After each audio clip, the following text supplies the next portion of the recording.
আপনি কি ভেবেছেন কখনো আপনার জীবনের সবচেয়ে বড় সম্পদ কোনটা? এই পৃথিবীতে আপনার সবচেয়ে বড় সম্পদ কোনটা?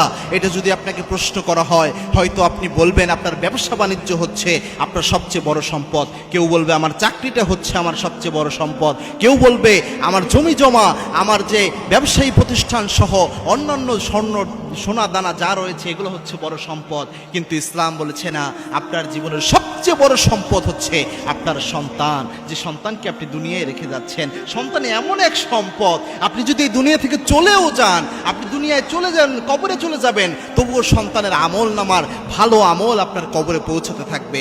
আর সন্তান যদি খারাপ কাজ করে, তাকে যদি দ্বীন ইসলাম শিখিয়ে যেতে না পারেন, কবরে বসে থেকেও সন্তানের খারাপ কাজের একটা ভাগ আপনার আমল নামায় পৌঁছাতে থাকবে। সুতরাং পৃথিবীতে সবচেয়ে বড় সম্পদের সন্তান, তাকে নিয়ে আমাদের একটু যত্ন করা উচিত, সন্তানকে সময় দেওয়া উচিত, পরিবারকে সময় দেওয়া উচিত, পাশাপাশি সন্তানের যে মা রয়েছে, স্ত্রী, তাকে মূল্যায়ন করা উচিত। আমার সমাজে অনেক ভাই এমন রয়েছে, স্ত্রীকে সন্তানের সামনে অনেক এলোমেলো কথাবার্তা বলে, অনেক বাজে শব্দ চয়ন করে, স্ত্রীকে কোনো মর্যাদা দিতে চায় না।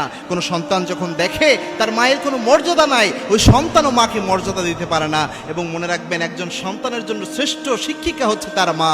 কোনো মায়ের যদি সম্মান না থাকে, ওই সন্তান কিন্তু আদর্শ সন্তান হতে পারে না।